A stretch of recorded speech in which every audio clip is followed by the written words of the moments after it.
Well, here we are. I turned down here at the next block. Thanks, mister. I'll get off there.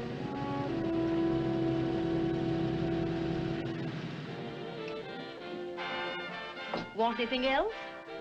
No. Hey, you. Me? Yeah, you. Which way you heading? East. Too bad.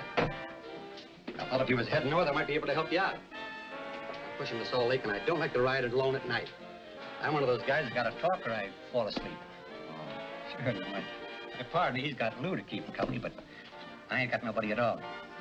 Where you coming from? West. Yeah, sure, I know, but where, L.A.? Maybe. Got a cousin out in L.A.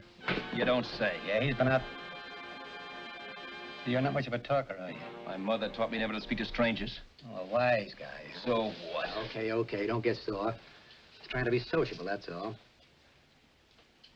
Hey, Glamorous. You change for a dime, will you?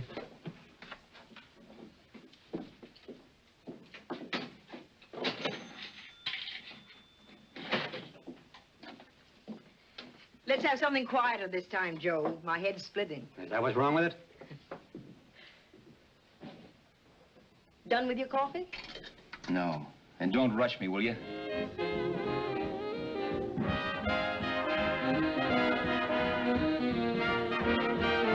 Hey, turn that off. Will you turn that thing off? What's eating you now? Yeah, what's eating you? That music, it stinks. Oh, you don't like it, huh? No, turn it off. Oh, wait a minute, pal. That was my nickel, see? This is a free country. And I play whatever I want to. Okay. Sure, and if you don't like it, you don't have to listen to it. And you can leave here anytime you want to. Okay, I'm sorry I asked. First good piece played tonight and you don't like it. Some people just ain't got any good taste.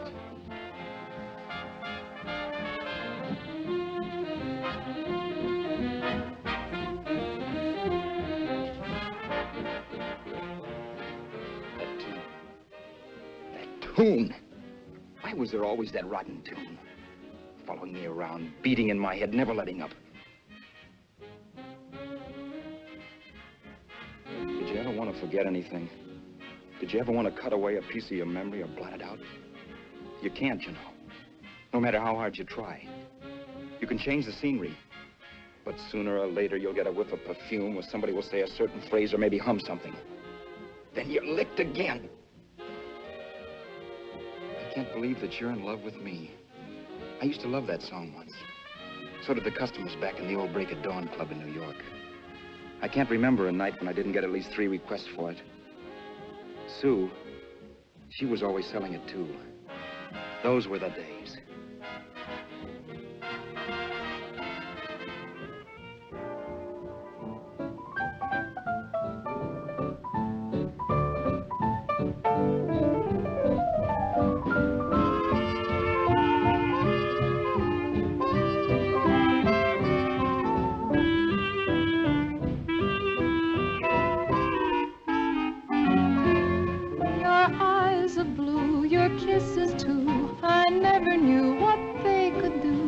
I can't believe that you're in love with me. You're telling everyone you know that I'm on your mind each place you go. They can't believe that you're in love with me. I have always placed you far above me. I just can't imagine that you love me. And after all is said and done, to think that I'm the lucky one, I can't believe that you're in love with me.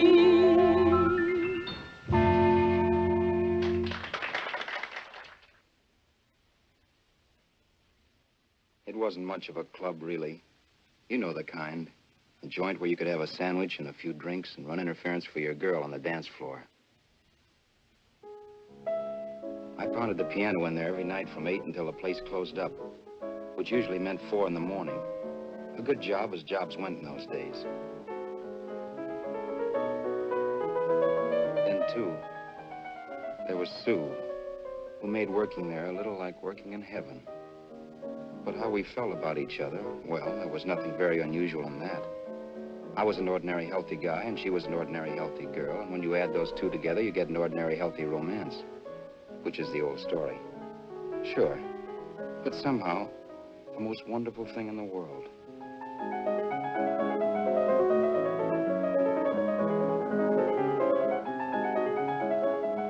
All in all, I was a pretty lucky guy.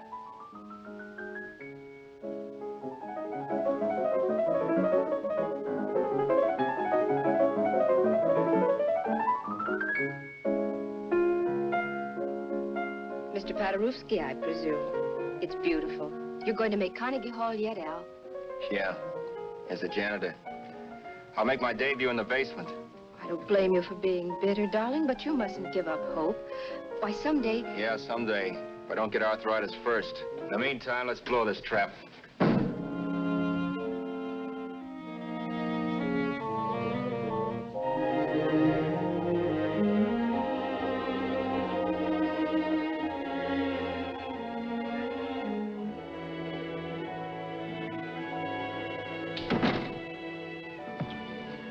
Like to get something to eat, hon? Oh, I don't think so, Al. I lose my appetite working in this flea bag. Let's go home. Okay. I can't stand much more of that dump. Did you see that drunk tonight trying to paw me? No, what drunk?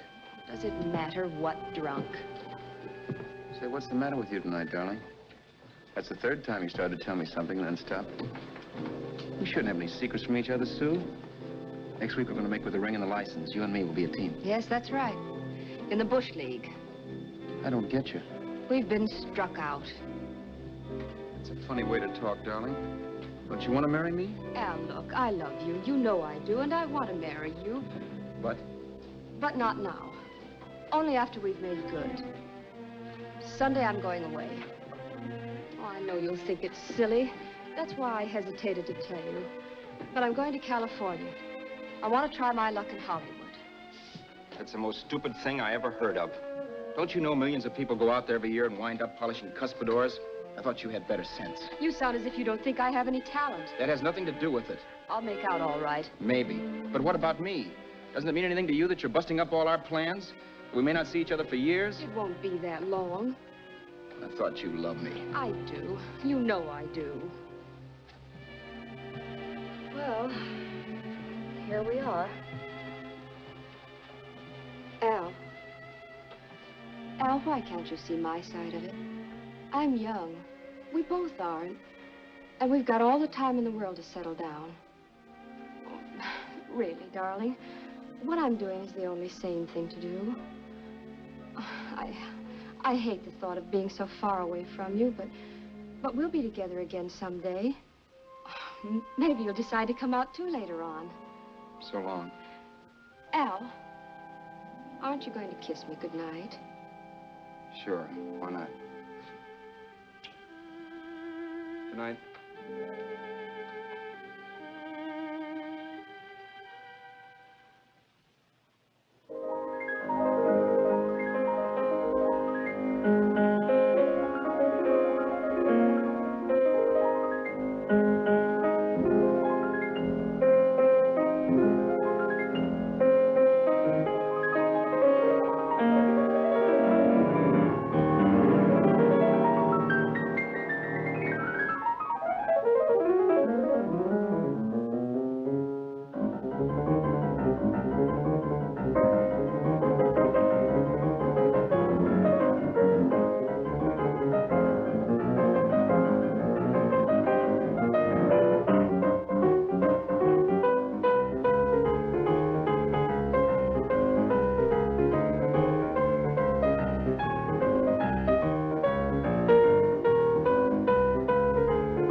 Roberts. You hit the jackpot this time. $10. Thanks.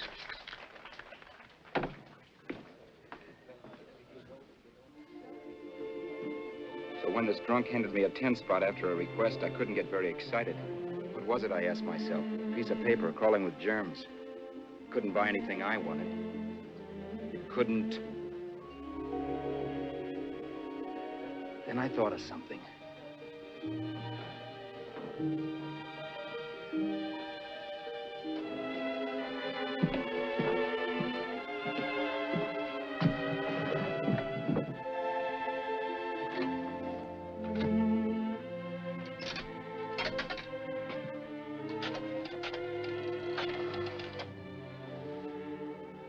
Long distance. I'd like to put a call through to Los Angeles. Miss Harvey. Sue Harvey. Harvey. The number is Crestview 65723.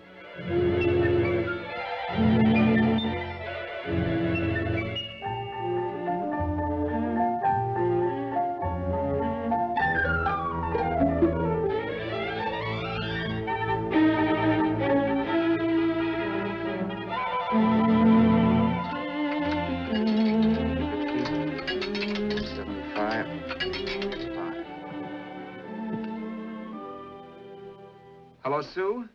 This is Al. Oh, baby, it's great to hear from you, too. What's that? You do? Oh, me too, darling. I thought I'd go batty without you. I just had to... Huh? You're working as a hashlinger? Gee, honey, that's tough. Those guys out in Hollywood don't know the real thing when it's right in front of them. You just stick it out, Sue, baby. Keep going around to those casting offices. I'm sure you'll click. Look, I'll tell you what. You stay put out there, I'll come to you. No, don't try to stop me. Just expect me. Train? Who knows? Train, plane, bus, magic carpet. I'll be there if I have to crawl. If I have to travel by pogo stick. And then, let's get married right away, huh? That's the stuff. That's what I've been wanting to hear you say. Well, goodbye for now. I'll be seeing you soon. Yeah. Bye.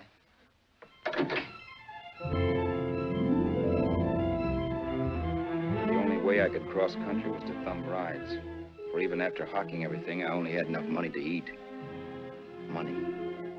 You know what that is. It's the stuff you never have enough of. Little green things with George Washington's picture that men slave for, commit crimes for, die for. It's the stuff that has caused more trouble in the world than anything else we ever invented. Simply because there's too little of it. At least I had too little of it. So it was me for the thumb.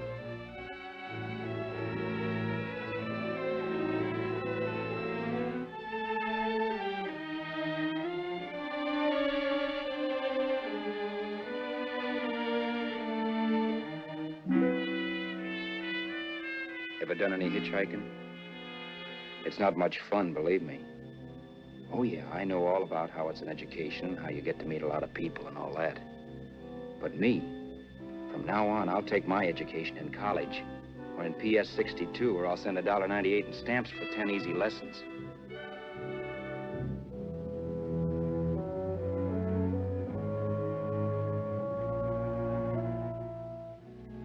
Thumbing rides may save your bus fare, but it's dangerous.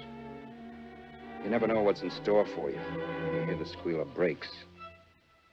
If only I had known what I was getting into that day in Arizona. Here, throw that in the back seat. Okay, let's go. Make sure that door's closed.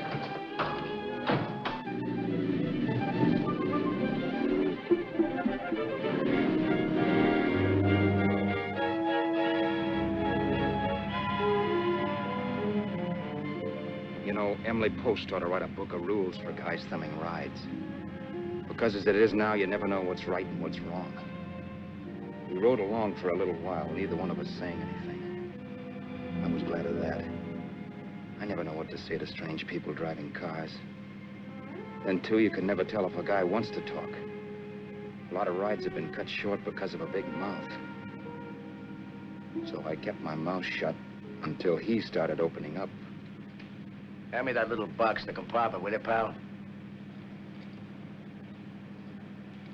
Hold the wheel, will you?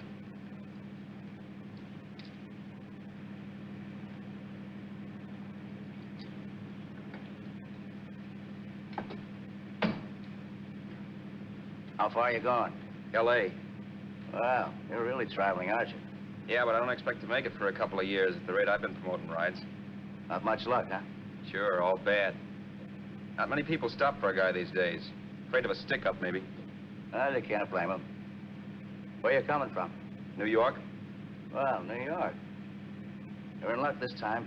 I'm going all the way. Right through to Los Angeles. You drive a car? Sure. Whenever you're tired, let me know. I'll holler. I guess at least an hour passed before I noticed those deep scratches on his right hand. They were wicked. 3 puffy red lines about 1/4 of an inch apart. He must have seen me looking at them because he said, Beauties, aren't they? They're gonna be scars someday. What an animal. whatever it was, it must have been pretty big and vicious to have done that. Right on both counts, New York. I was tussling with the most dangerous animal in the world. A woman. She must have been Tarzan's mate. Looks like you lost the bob. Certainly wasn't a draw. You know, there ought to be a law against dames with claws. Yeah. I tossed her out of the car in her ear.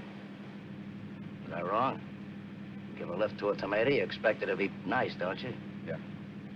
After all, what kind of dame some rides? Sunday school teachers? Yeah. A little witch. She must have thought she was riding with some fall guy. And me, who's been booking horses around racetracks since I was 20.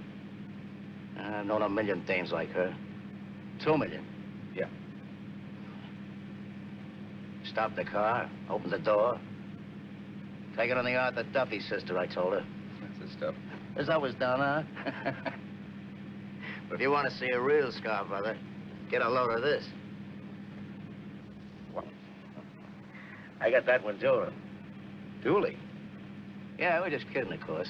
My dad owned a couple of Franco-Prussian sabers. Kept them on the wall for decorations. Well, one day, another kid and I took them down when the old man wasn't around. Had a duel. He got me in the arm here. Pretty mean cut. Infection set in later. Yeah, I can see that. Now, give me that box again, will you? Yeah.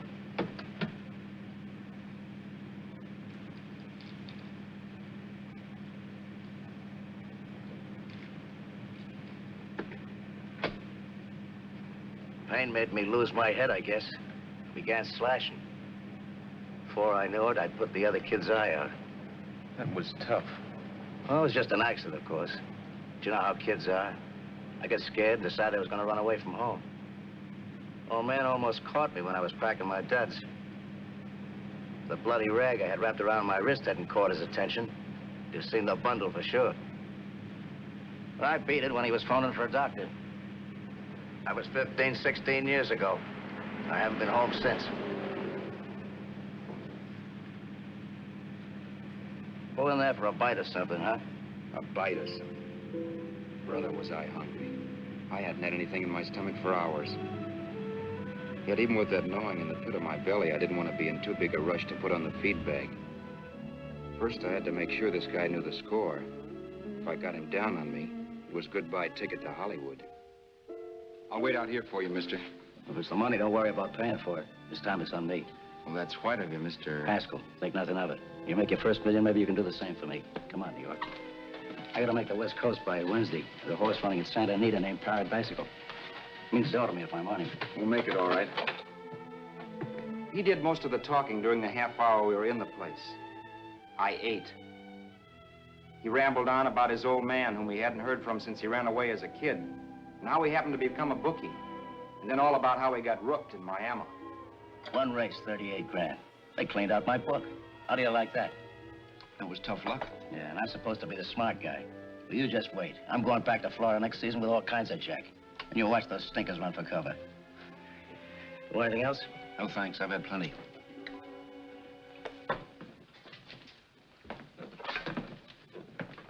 Let's check there, sister. Oh, just a minute. Your change, sir. Keep it, sister. Oh, thank you, sir. Call again. I'll be waiting outside for you when you finish work. Sharp check, huh?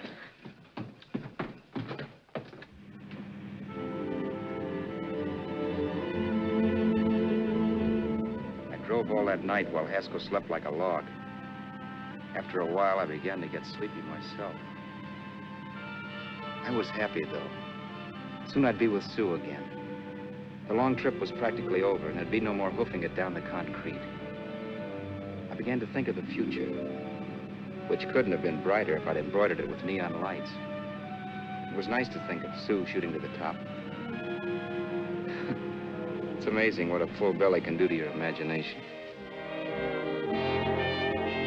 Your eyes of blue, your kisses too, I never knew what they could do. I can't believe that you're in love with me. You're telling everyone you know I'm on your mind each place you go. I can't believe that you're in love with me.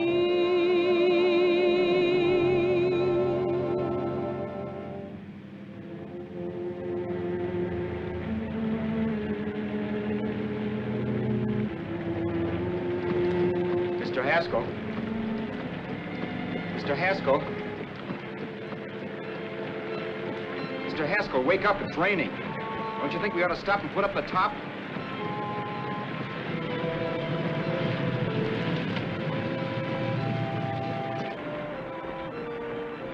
Mr. Haskell, I'm going to put up the top.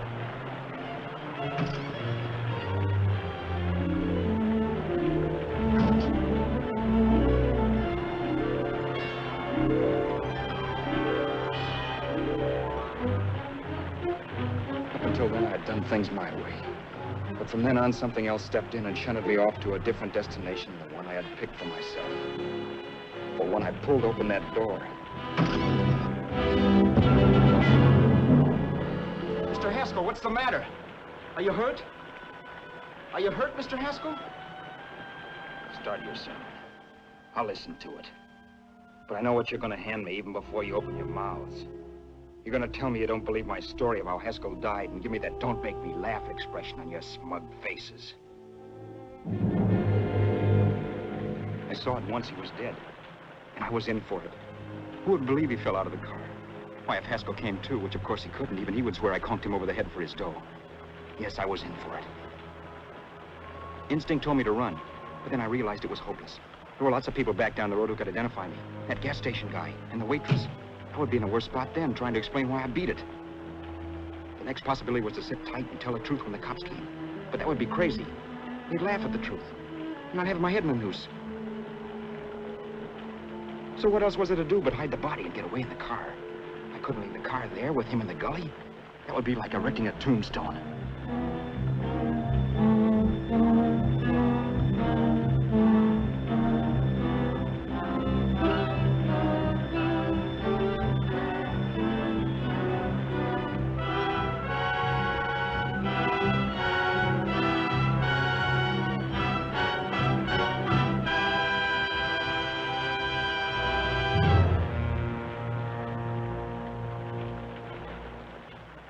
My idea was to cover him with brush, not to rob him.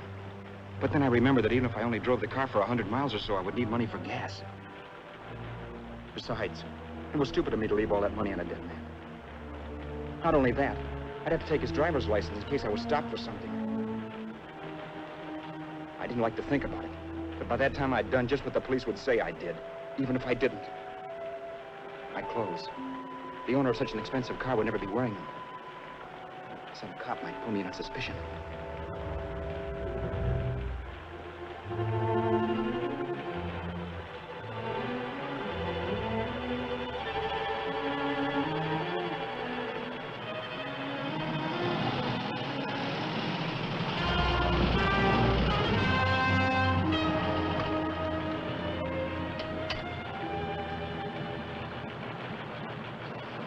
Hey, you, this your car? Don't you know better than to leave a car with the wheels halfway in the middle of the road? That's the way accidents happen. I'm sorry, officer. I was just putting up my top. I didn't think. Well, the next time, think. I'll let you go now, but watch your step in the future. I know that's a lonely stretch, but cars come by here once in a while, and we have plenty of crack-ups. Thanks, officer.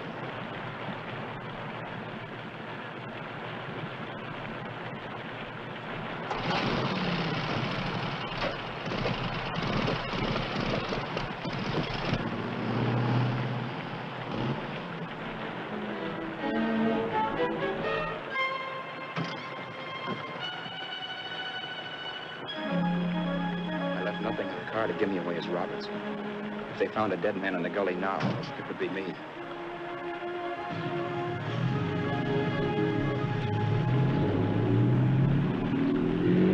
As I drove off, it was still raining. The drops streaked down the windshield like tears. I kept imagining I was being followed and that I could hear sirens back in the distance. Just how long it took me to cover the 60-odd miles to the California state line, I don't know. I lost all track of time. But the rain had stopped and the sun was up when I pulled up to the inspection station. Hello? Carrying any fruits or vegetables? No. Any livestock or poultry? No. I'd like to see your registration and driver's license, please. Anything in the baggage compartment? This baggage. Charles Haskell, Jr., age 30, brown eyes, dark hair. Identifying marks, none. Are you Charles Haskell, Jr.? Yes. Well, remember, if you're employed and you stay over 30 days, you take out California plates. All right, officer, but I'll only be in the state a short while. Right, you can go now.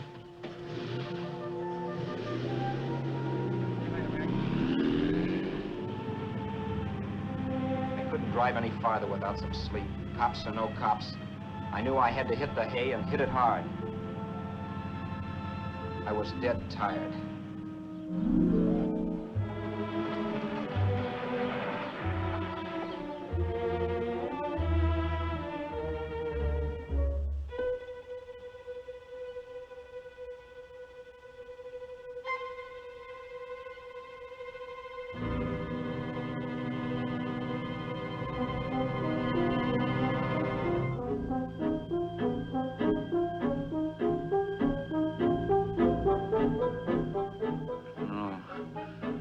No, you can't, Mr. Haskell. No.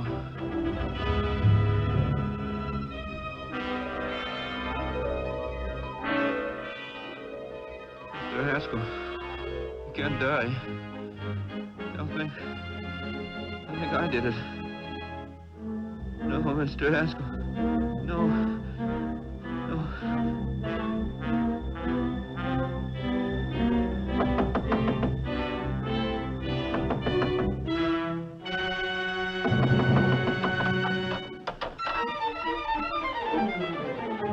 Who's there? It's the maid. Can I come in and clean? Later. In a half hour. All right, sir.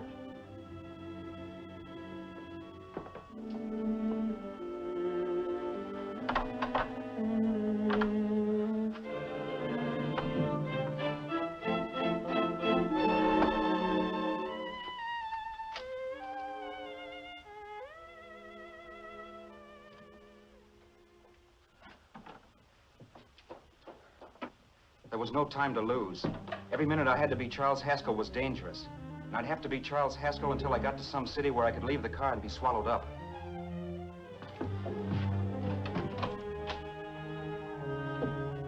That meant driving the car as far as San Bernardino, maybe even to Los Angeles. In a little town, I might be noticed, but in a city, I should be safe enough. Then, after I ditched the car, I could go on to Sioux. But those 5 minutes at the state line made me realize it might be a good idea to find out a little bit about Mr. Haskell. Then, if anybody asked me questions, I could give the right answers. The first thing I found out was that I had $768. This was a lot of jack, but believe me, it was the kind of money I'd rather not have.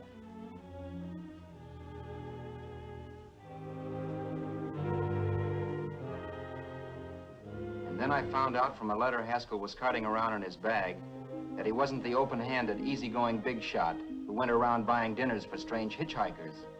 Before I got done reading it, I saw him more as a chiseler. It was written to his old man in California, the one he hadn't seen in so many years. In it, Haskell posed as a salesman of hymnals, of all things. It was easy to see where Haskell expected to raise a new stake for his book in Miami by rooking his old man. That was about all I found out from his effects, and it was enough.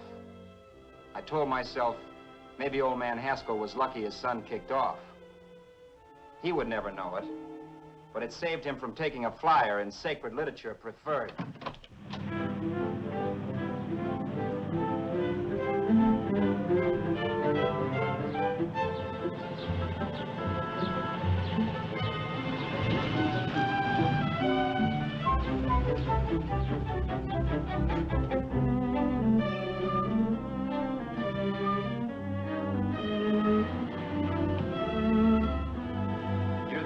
At Desert Center, I pulled up for water. There was a woman.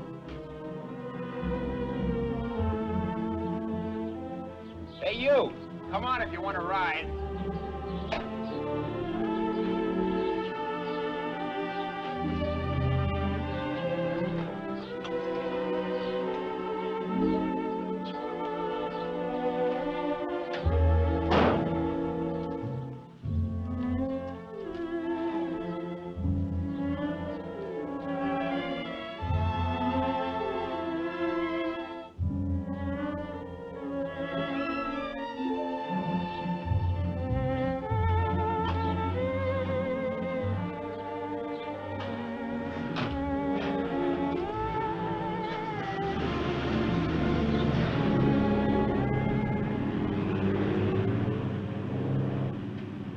How far are you going?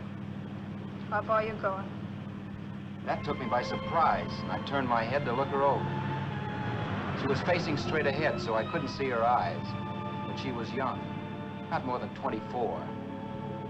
Man, she looked as if she'd just been thrown off the crummiest freight train in the world. Yet, in spite of this, I got the impression of beauty. Not the beauty of a movie actress, mind you, or the beauty you dream about when you're with your wife, but a natural beauty. A beauty that's almost homely because it's so real. Then suddenly she turned to face me. How far did you say you were going? Los Angeles? L.A.? L.A.'s good enough for me, mister. That's what I was afraid of. What'd you say? Oh, nothing, just thinking out loud. People get in trouble for doing that. What's your name? You can call me Vera if you like. You live in Los Angeles? No. Where are you coming from? Oh, back there. Needles? No. Oh, sure, Phoenix. You look just like a Phoenix girl. Are the girls in Phoenix that bad? The girl must have been pretty tired, because she fell asleep not 20 minutes after she stepped into the car. She lay sprawled out with her head resting against the far door, like Haskell. I didn't like that part of it much, but I didn't wake her up. It wasn't that this girl still worried me. I'd gotten over that funny feeling I had when she looked at me, which I put down as just my jangled nerves. With her eyes closed and the tenseness gone out of her, she seemed harmless enough. And instead of disliking her, I began to feel sorry for her. The poor kid probably had had a rough time of it. Who was she anyway? And why was she going to Los Angeles? And where'd she come from in the first place? The only thing I knew about her was her name. Not that it made any difference. A few hours more and we'd be in Hollywood. I'd forget where I parked the car and look up Sue. This nightmare of being a dead man would be over. Who this dame was, well, it was no business of mine. Where did you leave his body? Where did you leave the owner of this car? You're not fooling anyone. This buggy belongs to a guy named Haskell. That's not you, mister. You're out of your mind. That's my name, Charles Haskell. I can prove it. It's my driver's Save license. yourself the trouble, mister. Having Haskell's wallet only makes it worse. It just so happens I rode with Charlie Haskell, all the way from Louisiana. He picked me up outside of Shreveport. You rode? You heard me. Then it all came back to me. All the talk about dueling and scars and scratches. There was no doubt about it. Vera must be the woman Haskell had mentioned. She must have passed me while I slept. Well, I'm waiting. My goose was cooked. She had me. That Haskell guy wasn't dead yet. He wasn't stretched out stiff and cold in any Arizona gully. He was sitting right there in the car, laughing like mad while he haunted me. Well? There was nothing I could say. It was her move. Vera, whatever her name was, it was just my luck picking her up on the road. It couldn't have been Helen, or Mary, or Evelyn, or Ruth. It had to be the very last person I should ever have met. That's life. Whichever way you turn, fate sticks out a foot to trip you.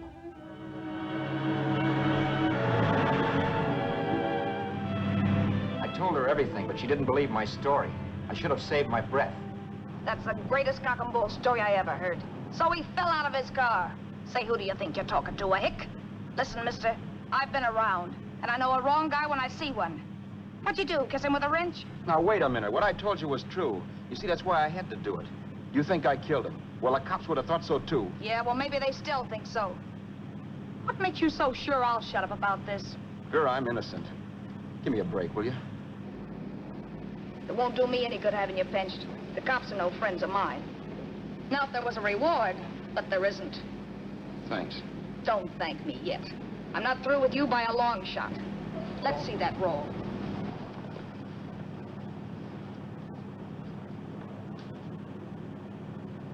Is that all Haskell had? Isn't it enough? No, I thought he had more. Not that I know of. You can search me. You think I'm holding out on you? Well, maybe I will at that. He told me he was going to bet $3,000 on a horse named Paradisical on Wednesday at Santa Anita. He was stringing you along. He meant 300. Maybe. Sure, $3, 300. He was a piece of cheese, a big blowhard. Listen, mister, don't try and tell me anything about Charlie Haskell. Remember, I knew him better than you did. Okay, then you knew he was a four-flusher. That explains the $3,000 bet. I'm not so sure he didn't have that $3,000. Why should I believe you? You got all the earmarks of a cheap crook. Now, wait a Shut minute. up. You're a cheap crook and you killed him. For 2 cents, I'd change my mind and turn you in. I don't like you. All right. Don't get sore. I'm not getting sore. But just remember who's boss around here. If you shut up and don't give me any arguments, you'll have nothing to worry about. But if you act wise, well, mister, you'll pop into jail so fast it'll give you the bends. I'm not arguing. Well, see that you don't.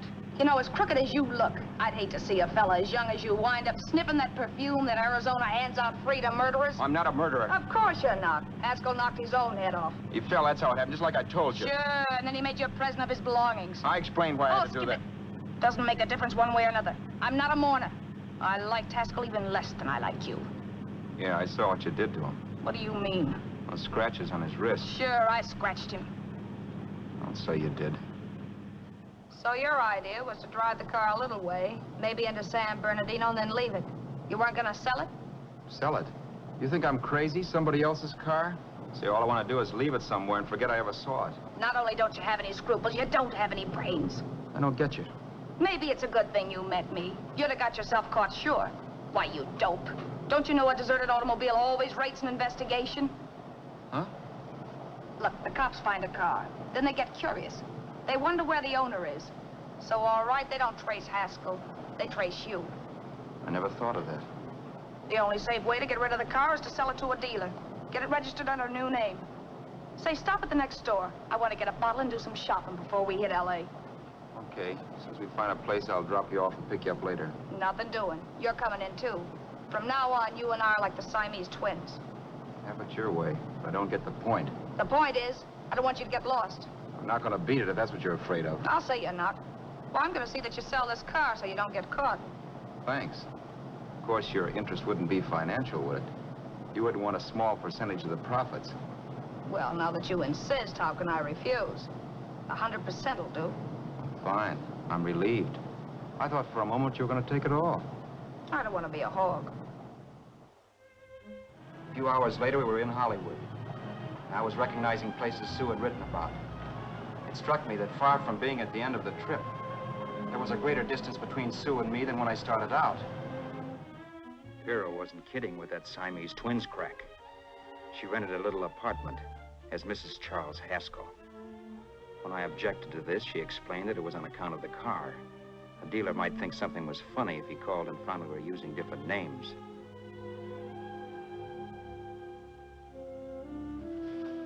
Home, sweet home. Yeah. Not bad, either.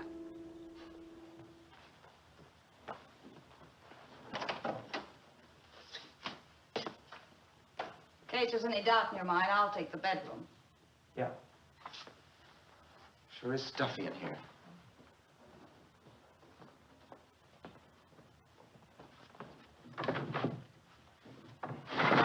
Keep the window shut. Okay. The old crow downstairs said there's a folding bed behind this door.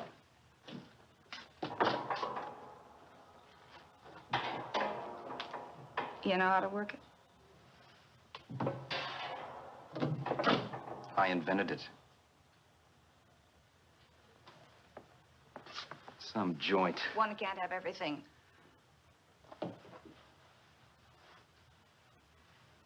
I'm first in the bathtub. I don't know why, but I figured you would be.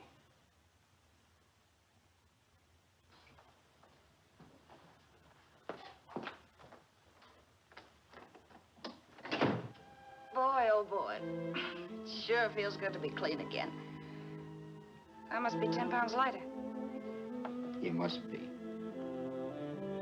Well, hitching rides isn't exactly the way you keep your schoolgirl complexion. I wish that guy with the sacks would give up. Gets on my nerves. Forget it. Have a drink. Aren't you afraid I might take you up on it?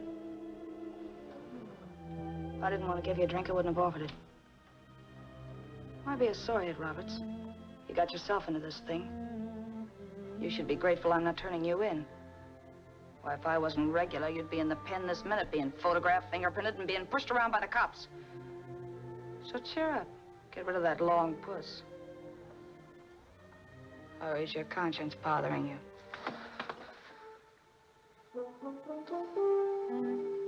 No. It isn't. Swell. That's the spirit. He's dead and no moaning around will bring him back. Anyway, I never could understand this worrying about something that's over and done with. Now look, Vera, for the last time I didn't kill him. Haskell was a sick man. Maybe he was dead before he fell out of the car. I don't know. Sure, he died of old age. All right. So if it'll make you sociable, you didn't kill him.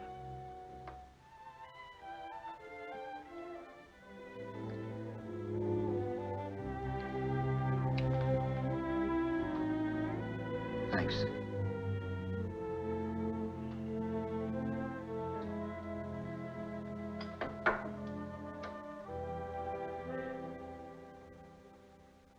We're out of liquor, Roberts.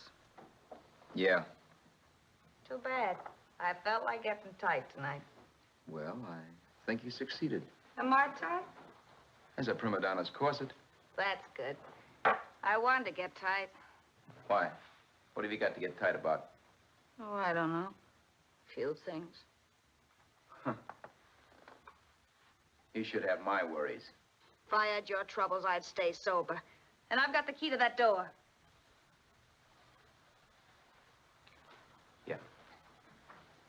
Maybe you're right. I'm always right. You know, I don't like your attitude, Roberts. Well, there's a lot of things I don't like. Sure.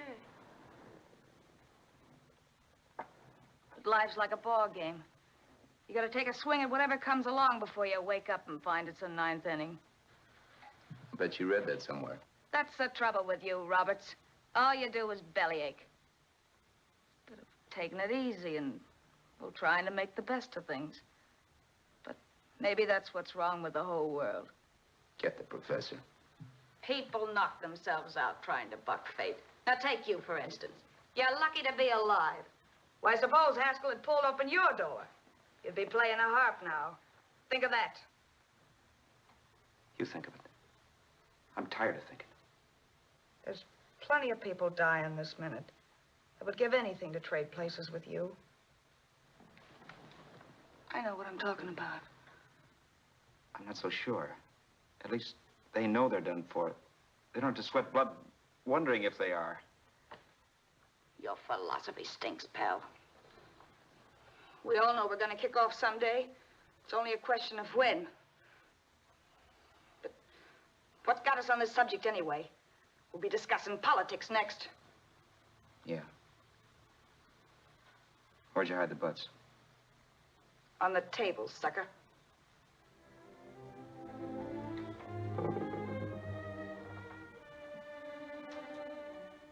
We bored each other with conversation for a couple of hours longer. Every 5 minutes, one of us was wishing we had another bottle or a radio or something to read.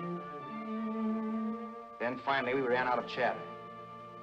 I know it's only 11 o'clock, but I want to get up early and make the rounds of the used car lots. No hurry about that. We've got all the time in the world. Maybe you have, but if you think I want to stay cooped up in this place any longer than I have to, you're batty. It's not a bad place.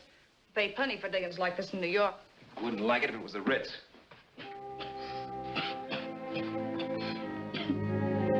Rotten liquor. You got a mean cough. Want to do something about it. I'll be all right. That's what Camille said. Nobody you know. Wasn't that the dame that died of consumption? Yeah. Wouldn't it be a break for you if I did kick off? You'd be free with all Haskell's dough and car. I don't want to see anybody die. Not even me. Especially not you. One person died of me. If you did, well, that's all I need. You don't like me, do you, Roberts? Like you. I love you. My favorite sport is being kept prisoner. After we sell the car, you can go to blazes for all I care, but not until then.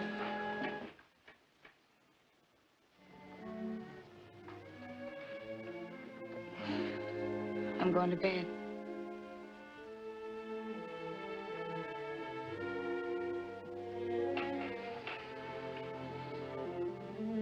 Good night, Roberts. Don't try and sneak away during the night. All the doors are locked. Anyway, if I find you gone in the morning, I'll notify the police. They'll pick you up. Don't worry, I know when I'm in a spot. Well, good night. I hope that portable rack isn't too uncomfortable for you. Don't lose any sleep over it, will you, Vera?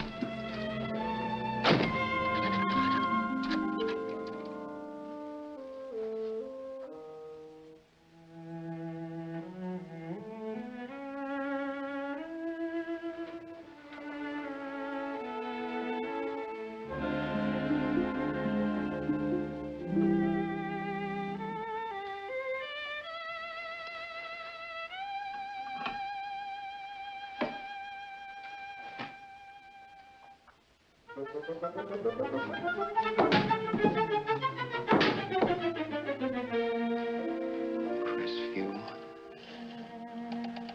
6,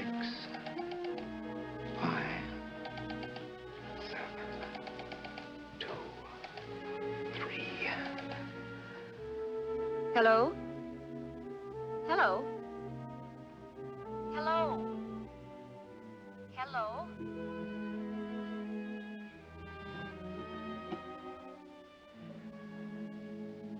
No. Not yet, darling. Tomorrow. Maybe. If this were fiction, I would fall in love with Vera, marry her, and make a respectable woman of her.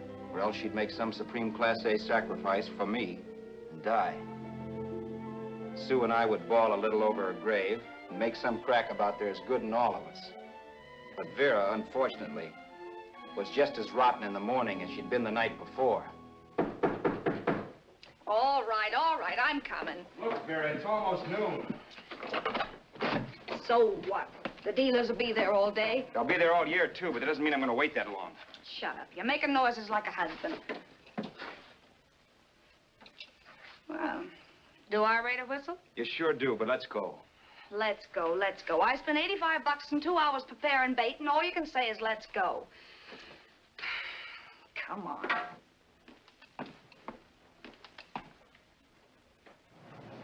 We passed a few used car lots last night down this way. What do you think we can get for this heap? I don't know. Plenty. You just let me handle everything. Think we can get $2,000?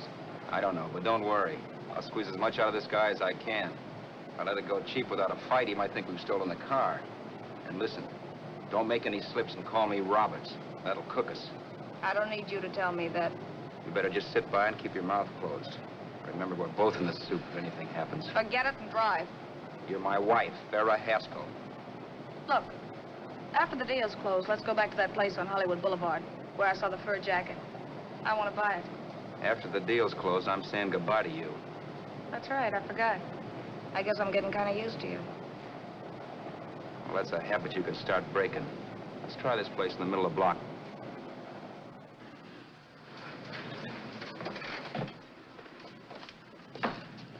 Good afternoon. What can I do for you? We're interested in selling a car. If the price is right. Well, if it's in good mechanical condition, it should blue book for about $1,600. Tony, take a look at this motor. $1,600. Are you kidding?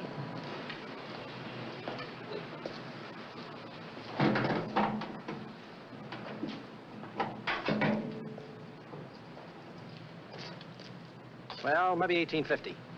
Before I let it go for $1,850, I'll wreck it and collect the insurance first.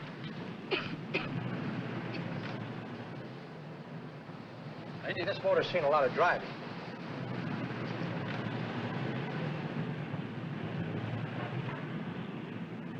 Well, the mechanic inspected the car.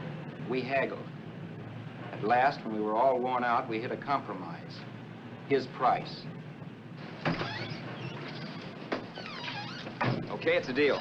All right, come in. We'll sign the papers. I have the ownership papers right here with me. Look, Vera, in the meantime, will you clean out the dash compartment? There may be some stuff in it. All right, darling. 1,850 bucks. That dirty crook.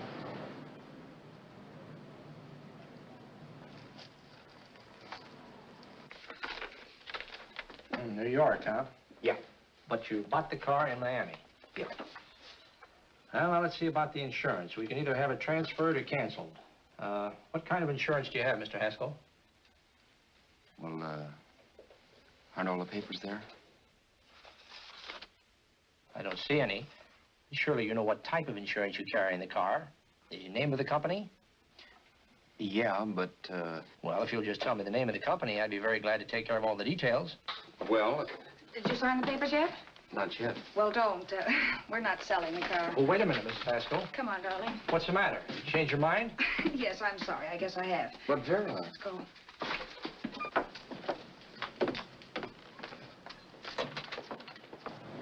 You got me out of a tight spot, Vera. But I still don't understand all this. You will in a minute. I almost threw away a gold mine. 1850 isn't to be sneezed at. The car doesn't book for as much as I thought. We're not selling the car. You want to keep it.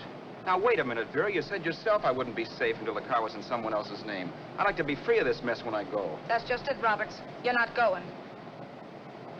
There's a drive-in at the next corner. Pull in there and we'll get a bite to eat. And I'll explain. What is this, another one of your brilliant ideas?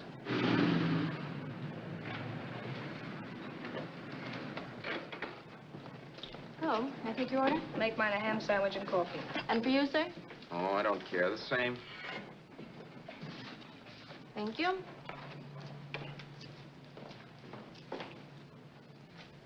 Get this, Vera. I've been pretty patient so far. I've done everything you asked me to do, but no more. Shut up. You've taken Haskell's money. You can have the dough we get from selling the car, but you're not going to keep me a prisoner. It's a good thing I bought the paper. Take a look at that. Vera, I'm in no mood. Read that.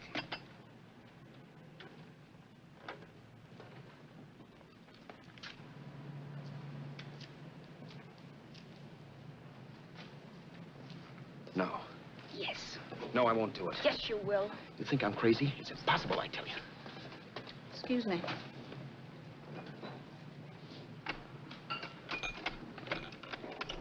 Blow the horn when you're through.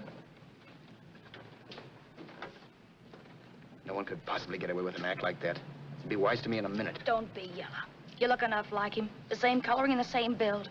See how his clothes fit you? No kidding, you almost had me fooled for a while. Oh, grow up, Vera. Don't you think a father knows his own son? And there must be other relatives. The father won't have to know you. We'll wait till he gives up the ghost. He's an old geezer and he won't pull through.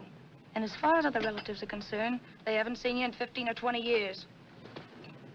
Eat. I'm not hungry. And I won't do it. It's not as tough as it sounds. Remember, you've got all kinds of identification. His car, letters, license. I could never get away with it. It's the stupidest thing I've ever heard. The old boy has scads of dough. Look in the paper there. Personal fortune assessed at over 15 million. He'll leave plenty, I tell you. Maybe he cut off his son. How do we know? It's out, Vera. I won't have anything to do with it. I think you will. Look, Vera, I'll do anything within reason. But not that. So forget it. Find yourself another stooge. You sap. You'll be fixed for the rest of your life as Charlie Haskell. You can take your inheritance and go away. No more worrying about the rent, no sweating, scheming, wondering where your next meal's coming from. Think about that, Roberts. Vera, please, you're talking too loud. On this, I'm splitting 50-50 with you. Sure, why not? We're both alike, both born in the same gutter. Now, take it easy, Vera. There's people around here. You don't know what you're talking about. We'll wait till we read that old man Haskell's dead. Then you show up. Like you read in New York that he was sick. No. Suppose he doesn't die. He will. I know he will. Something tells me. But as much as I insisted I would have no part of her scheme, Vera was taking it for granted I would. Neither of us had our mind on the cards as we played that night. I knew we were just trying to kill time between newspaper editions. This was a death watch for Vera. Maybe it was for me, too. Don't you realize if I'm caught, they'll want to know where I got the car and stuff, and they'll have me on a murder charge. If you're smart, you won't get caught. I knocked for 7. And if I'm caught, don't you realize you'll be out, too? 18 points, that gives me 30. How will I be out? You'll be out $1,850 we would have gotten on the car. Really, Vera, you'd be an awful chump if you threw away all that dough on a dizzy long shot. Let me sell the bus tomorrow. With the money it'll bring and what you've already got, a clever kid like you can run it up in no time. Then we'd both be in the clear. I'll be in the clear anyway. Maybe. Maybe. But if I got caught, I'd get good and sore at you, you know. You mean you'd squeal? Oh, no, not squeal exactly. Never mind what you meant. Even if you did tell the cops I was in on it with you, what could they do to me? They might give me the same medicine they gave you. Yeah. A rope. But I'm on my way anyhow. All they'll be doing will be rushing it. All right. But think of the $1,850 you'd lose. You'd kick yourself along the block if you ever let it get away from you. I'll take the chance. Want another drink? You're being a goon. That's the way people wind up behind the 8 ball. Once they get a few dollars, they become greedy and want more. My. Caesar. Who? You know that Roman general? He got his for being greedy. He wasn't satisfied, so the final wind-up was he took the count. A couple of days ago, you didn't have a dime. Why, you were so broke you couldn't pay cash for a postage stamp. Now you've got almost $700 with $1,850 in the offing. Take my advice. Don't try for more. I'm tired of this game. Let's have some blackjack. Play solitaire. Okay, I will if that's the way you feel about it. That's the way I feel about it. Getting sore and throwing things won't help much, Roberts. I'm really doing you a favor. I help you out of a jam by keeping my mouth shut. I show you how to make some soft money. And what thanks do I get? Thanks. Sure. Or would you rather call the cops and tell them you killed a man and stole his money? I didn't kill anybody. Yes, you did. No, I didn't. You know I didn't. All right, then. Suppose I call the cops. If you're innocent, what do you got to be scared of? Okay. Call them, you mutt. Go ahead and call them. See if I care. At least they'll give me a square deal. You want me to call them? You heard me. But I'm warning you. If I'm pinched, I'll swear you were in on it. I'll say that you helped me. If I fry, I'll get even with you. You wouldn't dare. You didn't. Yeah? Then try it and see. Call them. Yeah. Okay, I will.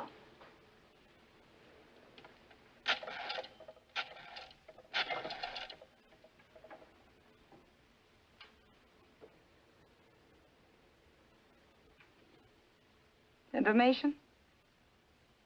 I want the number at the Hollywood police station. Okay, I got it. Thanks. Wait a minute, Vera. You wouldn't do that. Oh, wouldn't I? Give me that and I'll show you if I would. Take it easy now. Let's talk this over. This was early in the evening, and the conversation, while hectic, was at least pitched low. But as the minutes passed, and more obstacles to her plan popped into my head, the air got blue.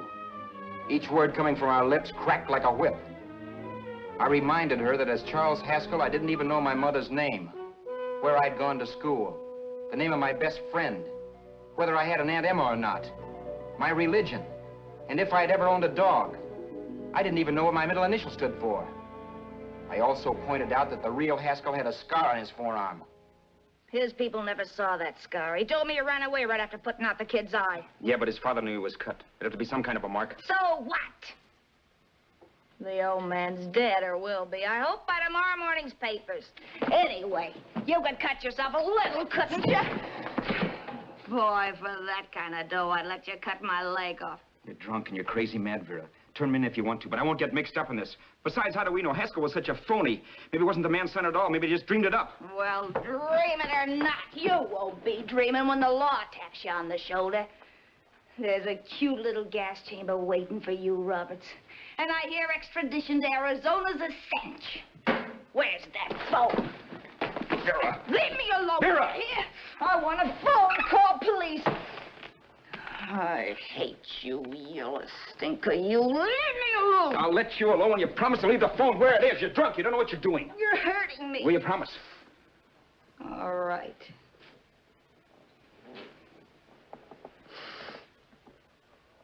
You hurt me. I'm sorry, but... And it's hot in here. Open up a window. It's not hot. Don't tell me. Now, do you do it or do I do it? You're no gentleman, see? Yeah. All right. I'll open up the window. Vera!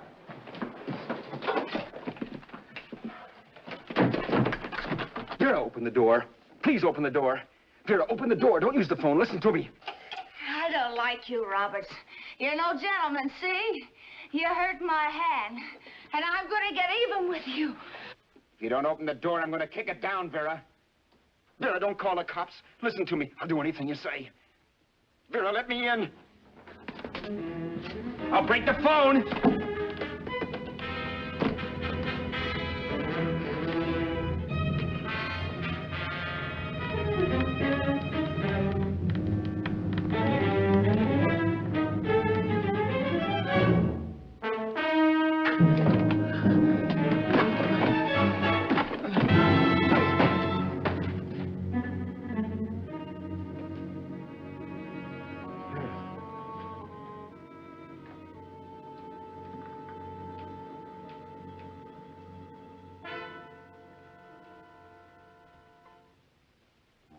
The world is full of skeptics. I know. I'm one myself. In the Haskell business, how many of you would believe he fell out of the car? And now, after killing Vera without really meaning to do it, how many of you would believe it wasn't premeditated? In a jury room, every last man of you would go down shouting that she had me over a barrel and my only out was force. The room was still. So quiet that for a while I wondered if I had suddenly gone deaf. It was pure fear, of course. And I was hysterical. But without making a sound. Vera was dead. And I was her murderer. Murderer? What an awful word that is. But I'd become one. I'd better not get caught. What evidence there was around the place had to be destroyed. And from the looks of things, there was plenty. Looking around the room at things we'd bought was like looking into the faces of 100 people who had seen us together and who remembered me. This was the kind of testimony I couldn't rub out. No. I could burn clothes and hide bottles for the next 5 years. There'd always be witnesses. The landlady, for one. She could identify me. The car dealer, the waitress in the drive-in, the girl in the dress shop, and that guy in the liquor store. They could all identify me. I was cooked. Done for. I had to get out of there. While once I'd remained beside a dead body, planning carefully how to avoid being accused of killing him, this time I couldn't. This time I was guilty. I knew it. Felt it. I was like a guy suffering from shock. Things were whirling around in my head. I couldn't make myself think right. All I could think of was the guy with the saxophone and what he was playing. It wasn't a love song anymore. It was a dirge.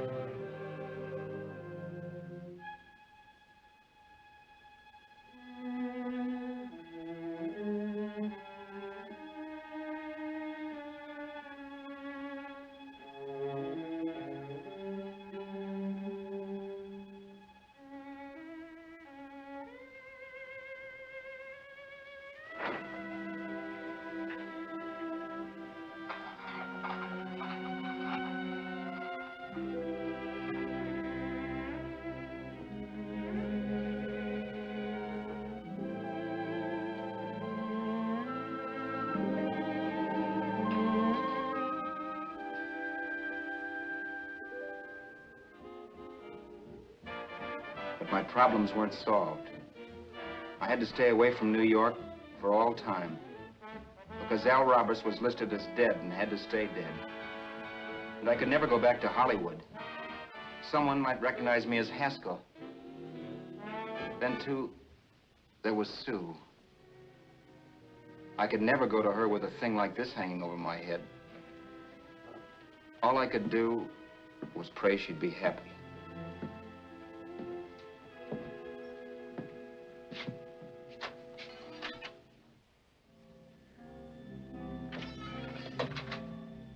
I was in Bakersfield before I read that Vera's body was discovered, and that the police were looking for Haskell in connection with his wife's murder.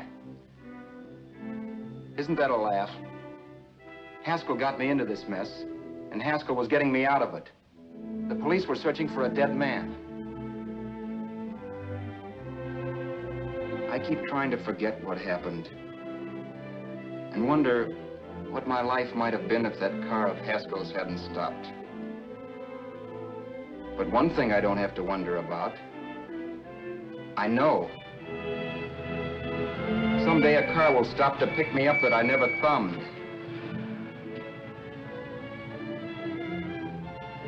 Yes.